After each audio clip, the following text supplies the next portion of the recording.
Example D, sine theta equals negative 0.879 in the domain negative pi to 3 pi. So this one, let's just picture the revolutions. So to get to negative pi, I go this way. So this is where negative pi is. I go around to get to 0. I go around, I'd get to pi. I'd get to 2 pi, and then I'd get to 3 pi. So it's actually 2 complete revolutions. So all 4 quadrants. All right. Let's talk about finding the reference angle. This is not going to be on my triangle, so I'm going to use my calculator. Because this is in radians in the interval, you want to make sure your calculator is in radian mode. My little R is on. Again, you might have to go to the mode button. From my calculator, you hit that twice and choose 2. Then you're going to put shift sign in your calculator, and you do not put the negative sign in, remember. You're just using 0.879, and you're going to have a reference angle of 1.073, etc. Now I'm going to write out all of those decimals because we don't want to round early, so it'll be just nice for me to have them written out for us. Okay, so sine is negative now in quadrants 3 and 4 when you look at your cast rule. So in quadrant 3, theta is equal to pi plus your reference angle. So that's already in my calculator. So I'm going to add pi to this. So plus pi, 4.2153, etc. So let's write this down. So I'm going to round to 3 decimal places. Now this is fine in terms of my revolutions because this includes 0 to 2 pi. So you can kind of carry on as I'm used to for figuring out 0 to 2 pi, and then we'll look at the beyond that. All right, let's look at quadrant 4. You would go 2 pi minus the reference angle.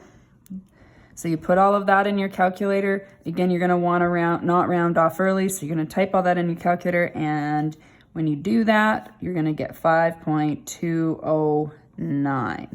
Okay, so let's just kind of keep track of where we're at here. In quadrant 3 then, we have somewhere in quadrant 3, 4.215, and we have in quadrant 4, 5.209. Now, we need to look at, so that's between 0 and 2 pi. So what about between 2 pi and 3 pi? So between 2 pi and 3 pi would be this part of my lap. There are no answers in quadrant 1 and 2, so even if this was written as 2 pi, it wouldn't have changed my answer. Let's look at between negative pi and 0. So this is where my answers were. So I need to find the negative coterminal angle of these two. So that's where we take each one of these angles and subtract 360. So 4.215, that'll be the one in quadrant 3. So theta would equal 4.215 minus 2 pi. So you're going to put that in your calculator, and you're going to get negative 2.068. So that would be the negative coterminal angle right here. And you're going to do the same thing for quadrant 4. You're going to find the negative coterminal angle of 5.209. So you're going to subtract 2 pi. So again, you're going to use your calculator. Make sure you subtract that. And when you do that, you're going to get negative, and you might expect this, 0.74, which is really the reference angle, because of course this has got to be a distance right here of the distance of that reference angle. So there are your two answers. So that's the answers between negative pi and 0. So you've got 4 answers here.